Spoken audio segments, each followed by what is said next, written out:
Ceci est un livre audio autogénéré par Google.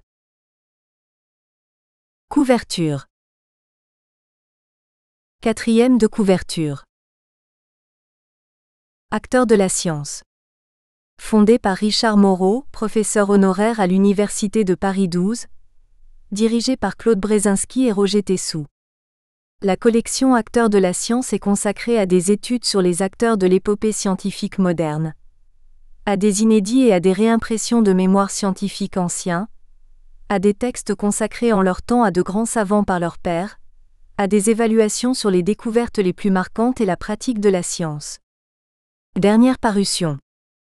Hugo Pierrard, La pression atmosphérique et la santé.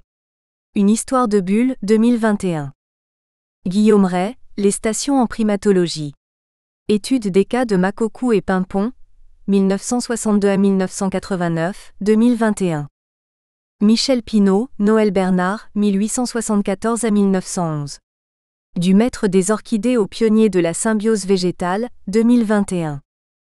Monica Ginnaio, Sur les antidotes contre la peste, écrits médicaux sur la peste 14e-17e siècle, 2021. Amic, L'équilibre 2021. Daniel Bois, L'information du vivant au numérique. L'homme face à la complexité 2020. Frédéric Tournier, Une vie à chercher 2020. Robert Loqueneux, Les commencements du monde, de Moïse à Buffon 2020. Alain Marmonnier, Le docteur Melchior Marmonnier 1813 à 1891. Vie et œuvre du promoteur de la transfusion sanguine en Grésivaudan 2020. Claudio Grimaldi, Les éloges de Fontenelle. La création du discours sur la science 2020. Benoît Linel, Le docteur Vitalien. Le médecin de Ménélique II, 2020. Joël Markovitch, L'embryon, Mémoire de l'humanité 2020. Titre. Michel Dubuisson. PIERRECHARLESALEXANDRE, Louis. 1787 à 1872. Un médecin à l'aube de la médecine scientifique. Préface du professeur Jean Costantin. Copyright L'Harmattan, 2022. 5 à 7 rue de l'École Polytechnique, 75 005 Paris. http://www.editions-harmattan.fr. EANIPUB 978 2 336 95 188 1. Exergue. Je sais que la vérité est dans les choses et non dans mon esprit qui les juge, et que moins je mets du mien dans les jugements que j'emporte, plus je suis sûr d'approcher de la vérité. Jean-Jacques Rousseau. Remerciements. Je remercie ici toutes les personnes qui ont apporté leur contribution à la réalisation de cet ouvrage par leurs conseils et la lecture attentive du texte, avant sa présentation pour impression. Mes remerciements vont particulièrement au Dr John Ward qui m'a fait découvrir l'œuvre du Dr Louis, dont je n'avais jamais entendu parler durant mes études et toute ma carrière. Je remercie la bibliothèque de l'Université de Yale, qui a retrouvé dans ses fonds de documentation et mis à notre disposition une précieuse photographie de l'hommage rendu au Dr Louis par la délégation des médecins américains, au congrès de 1905, à Paris, concernant la tuberculose. Mes remerciements vont bien sûr à mon ami le professeur Jean Costantin, qui a accepté de préfacer ce texte pour cet aîné de l'Académie de médecine que fut le Dr Louis. Je dédie ce livre à mon épouse, dont la présence affectueuse à mes côtés depuis plus de 60 années, m'a soutenue dans mes choix de vie. Elle a supporté les contraintes et les horaires imprévisibles, résultant d'un investissement total dans ma profession. Elle m'a encouragé durant les années d'élaboration de ce livre, par sa patiente disponibilité, ses conseils et ses heures de relecture de mon travail. Je le dédie aussi à mes 2 filles et à leur famille. Remerciements aussi à Monsieur Léon Louis, rencontré dans la ferme viticole Laval-Louis à Cumières et qui m'a communiqué un arbre généalogique remontant jusqu'au XVIe siècle où figure son lointain cousin. Il est probablement le seul dans la région natale de Page C. à Louis, à entretenir très humblement une petite flamme de son souvenir. Dans la cave de cette exploitation où l'on fabrique un champagne selon des méthodes encore très artisanales, j'ai pu aussi retrouver l'ambiance et le parfum qui devaient régner dans l'exploitation paternelle où le docteur Louis a vécu les années de son enfance. Préface. Je ne savais rien du docteur Pierre, Charles, Alexandre Louis, auquel le docteur Michel Dubuisson vient de consacrer ce livre qui le fait connaître et même le glorifie. M'abritant derrière le fait que nous sommes nombreux, je le crois, dans le monde de la santé, à n'en avoir jamais entendu parler, je n'en éprouve pas trop de honte. Pourtant la biographie qu'en trace ici Michel Dubuisson fait naître en moi le regret de cette ignorance. Elle m'incitera de façon expiatoire à corriger cette injustice en faisant connaître cette biographie par ce livre passionnant et brillant. Il est à nouveau vérifié que nul n'est prophète en son pays, puisque ce sont des médecins des États-Unis qui, bien avant Michel Dubuisson, ont rendu hommage au docteur Louis. Une délégation menée par l'éminent professeur William Osler s'est rendue sur sa tombe au cimetière Montparnasse en 1905. Il souhaitait ainsi honorer ce praticien décédé 32 ans plus tôt, qui les avait convaincus de l'importance d'une médecine fondée sur des preuves, s'affranchissant des idées reçues, de l'impressionnisme qui érige des anecdotes, des histoires de chasse, en vérité définitive. Cet hommage rendu des médecins américains n'a pas été relayé par nos confrères français. C'est ainsi que la sépulture de la famille Louis, faute d'entretien, a été considérée en déshérence et que leurs restes ont rejoint l'ossuaire du Père Lachaise, sic transit gloria mundi.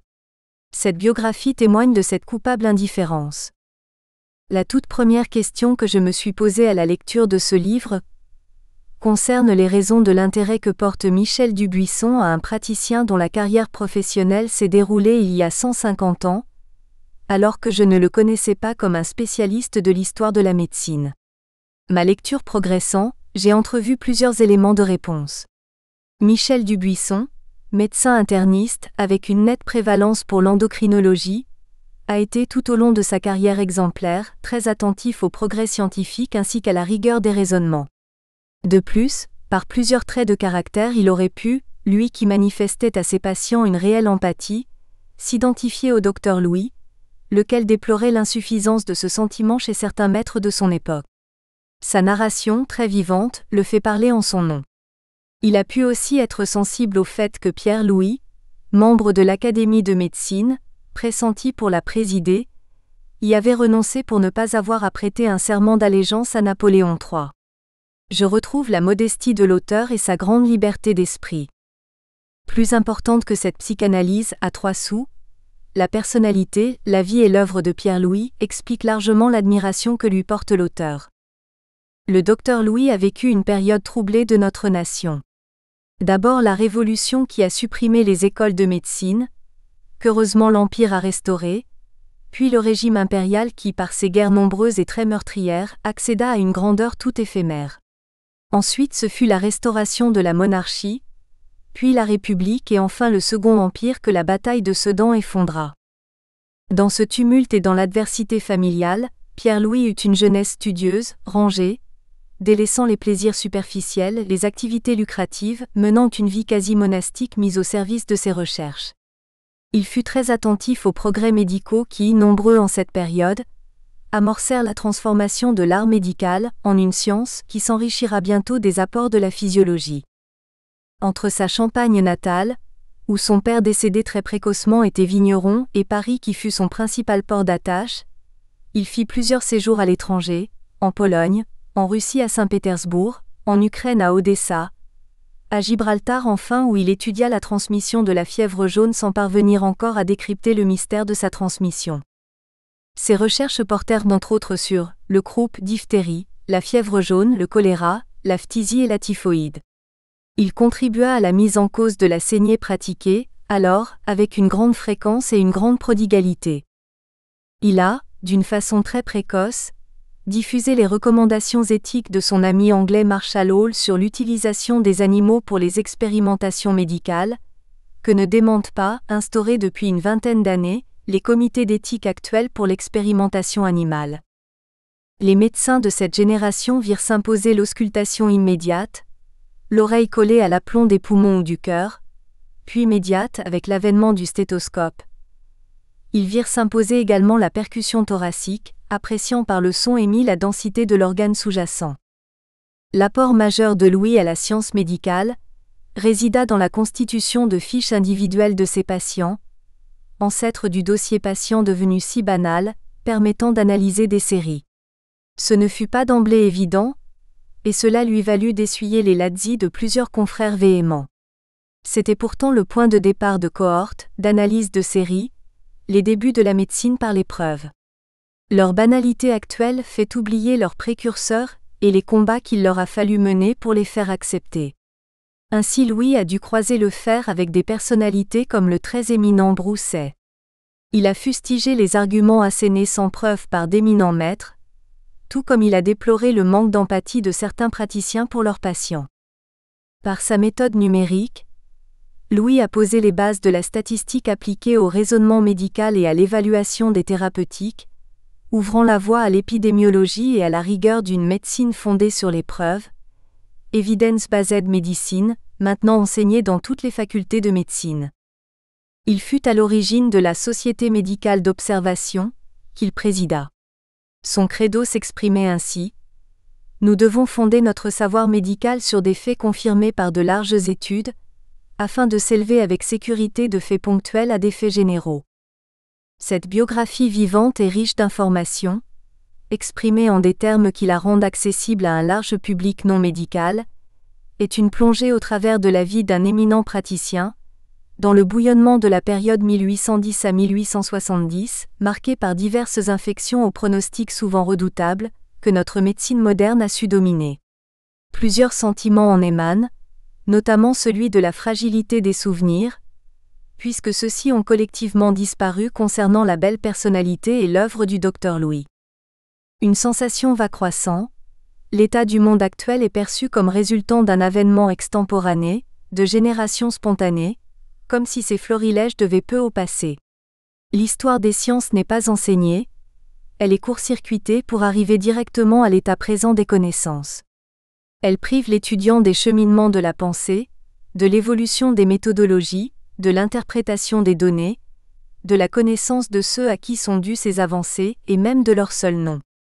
Cette abstraction s'inscrit dans la cancel culture, à l'œuvre en divers domaines, qui s'apparente trop souvent à une paresse intellectuelle quand elle n'a pas d'autre mobile. Professeur Jean Costantin. Professeur émérite de la Faculté de santé de Rouen. Membre titulaire de l'Académie nationale de médecine. Membre titulaire de l'Académie nationale de pharmacie. Introduction.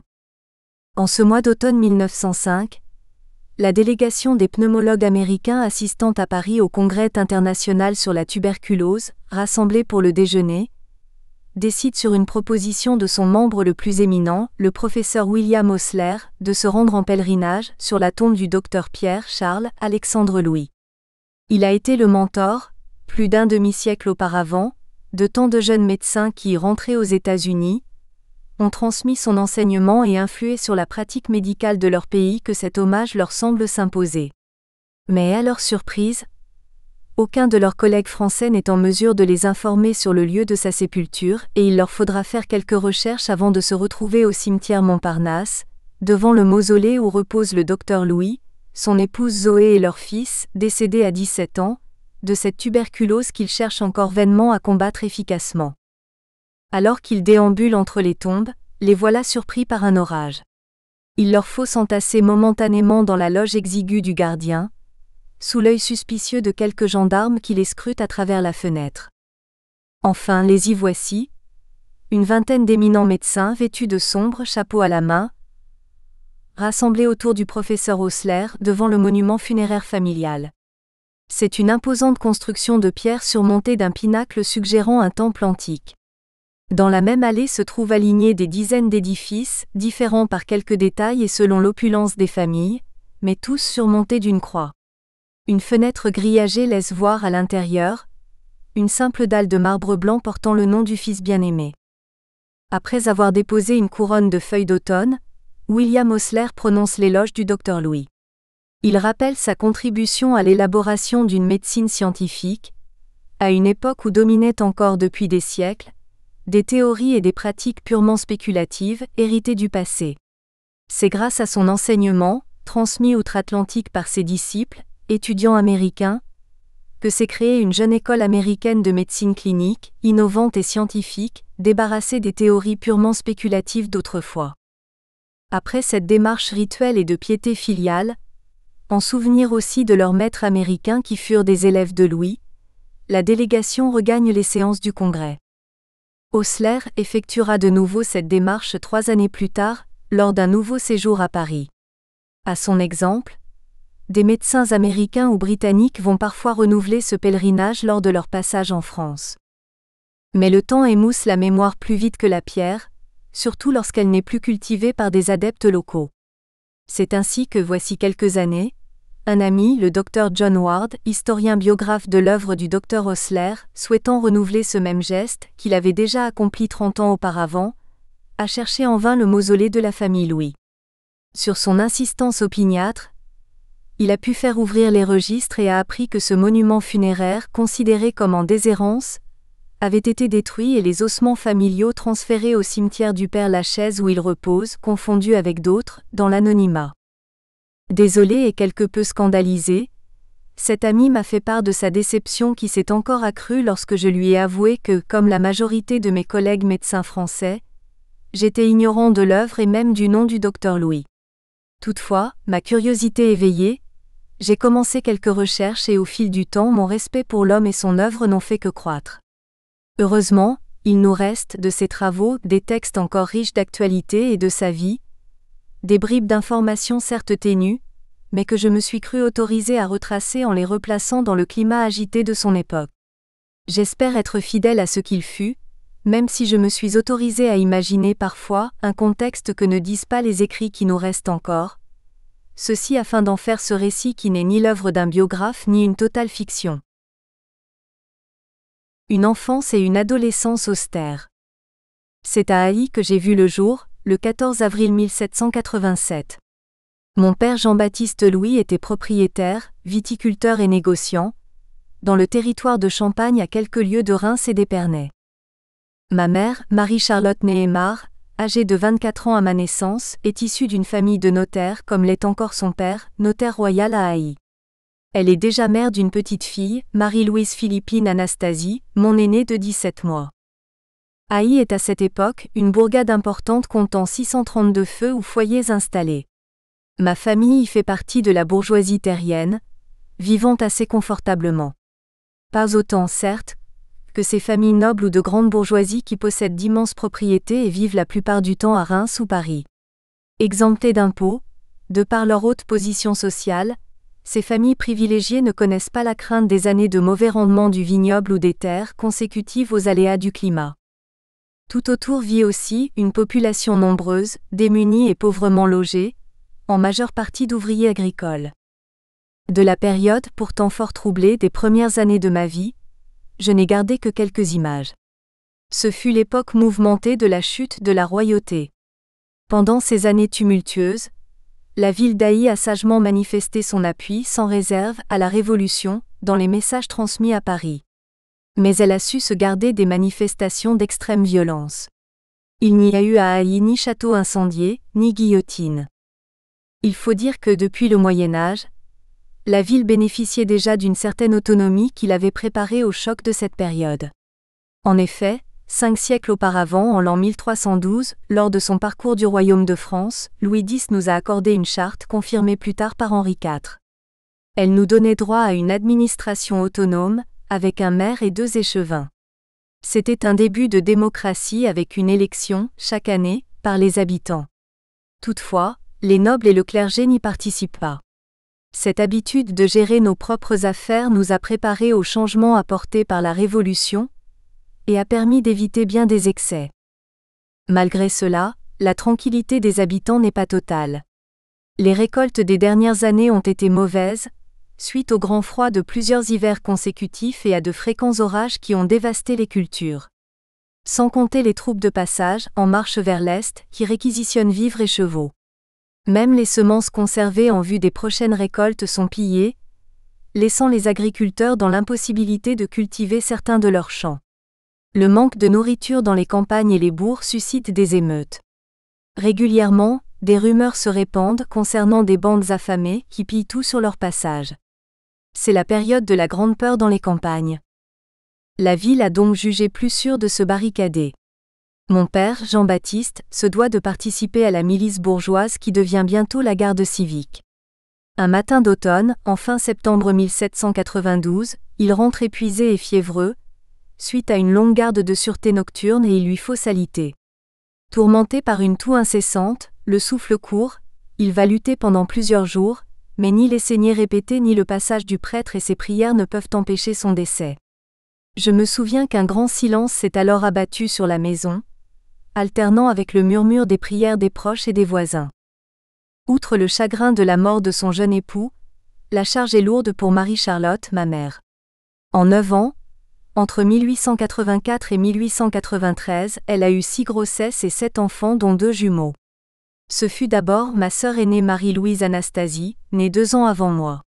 Ma naissance a été suivie, 1 an plus tard, par celle de Marie-Madeleine Émilie qui n'a vécu qu'1 année. Puis sont nés, en février 1790, 2 jumeaux, Aglaé Eugénie et Alexandre Pierre qui n'ont pas résisté aux rigueurs de l'hiver, de même que Jean-Baptiste Auguste l'année suivante. Enfin est né Armand Hippolyte, mon dernier frère, en août 1792, qui a heureusement survécu.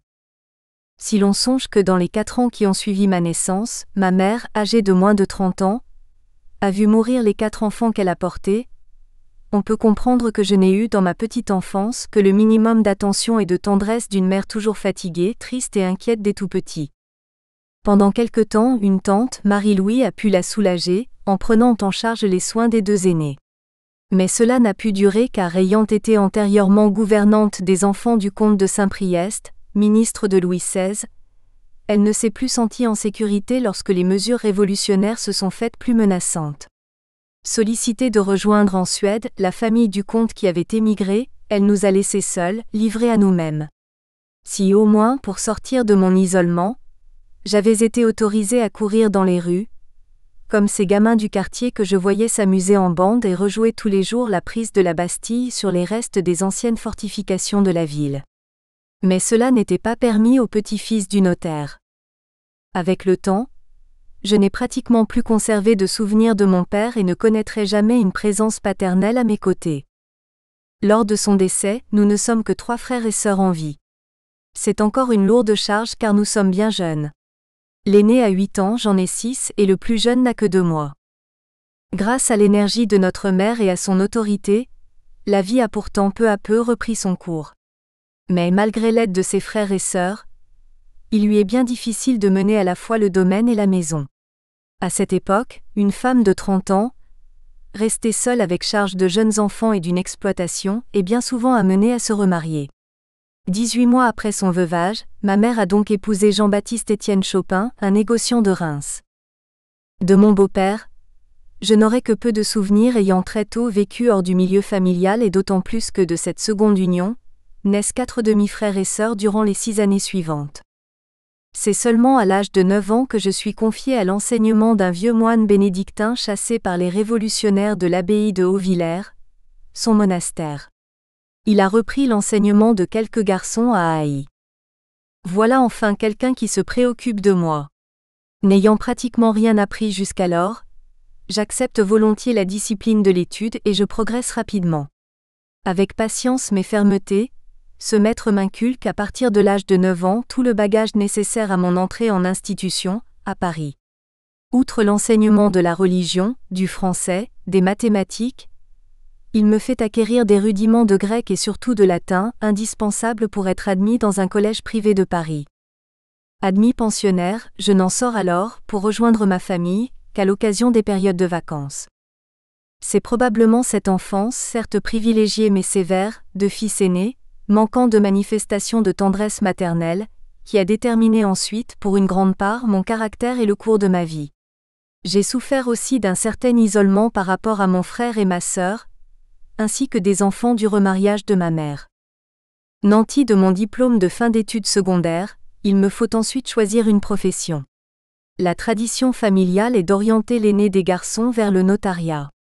Nous comptons un grand-père notaire à Haï, un oncle également notaire à Paris, au Châtelet, qui s'orientera vers la politique et deviendra baron d'Empire, et enfin, un oncle procureur, également à Paris.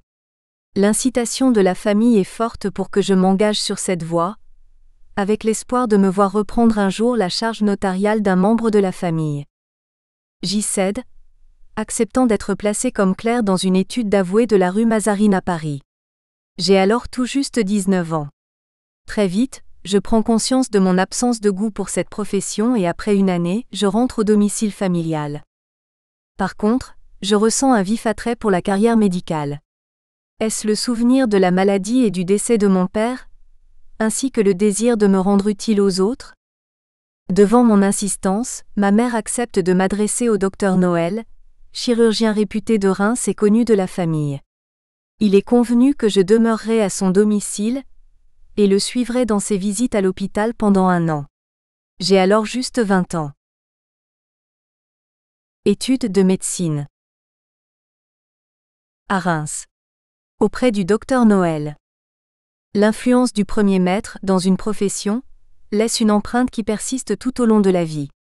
En ce sens, celle du docteur Noël sera déterminante bien que je n'ai pas choisi de devenir chirurgien comme lui, mais médecin.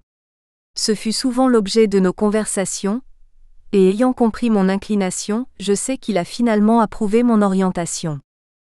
En tout cas, je ne remercierai jamais assez ma mère d'avoir accepté de me confier à cet homme émérite pour mon entrée dans le monde médical.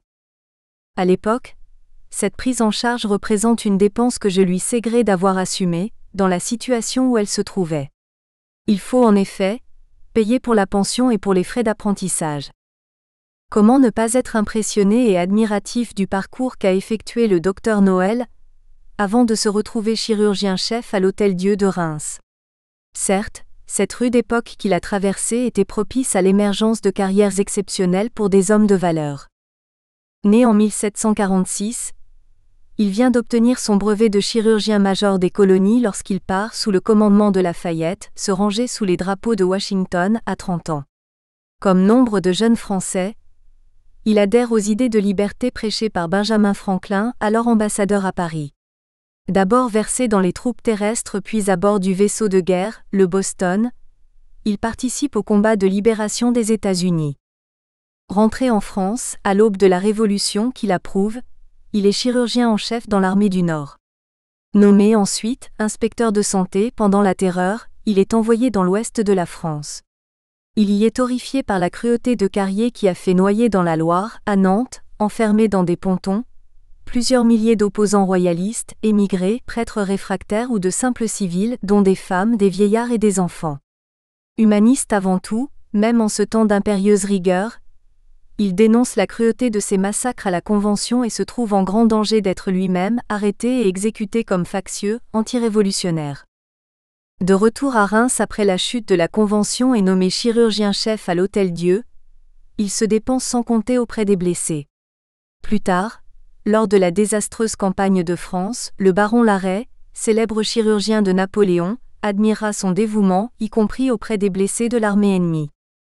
Désireux de transmettre ses connaissances aux jeunes futurs médecins, le docteur Noël décide de pallier à l'absence d'enseignement officiel à Reims depuis que les facultés et universités ont été fermées en 1799.